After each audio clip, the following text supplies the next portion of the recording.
The human spirit has no limitation, and no bird soars too high with his own wings. So today's message is about soaring. It's about freeing the human spirit.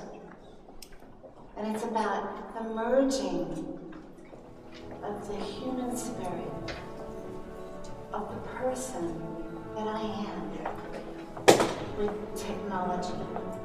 What if you had technology that could improve quality of life, could give you freedom of mobility, but also somehow become an extension of your senses, so that my DNA becomes a part of the technology itself?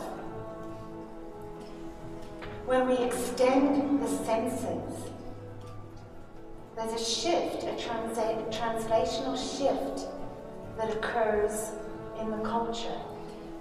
And it happens as swiftly as the new technology interiorizes.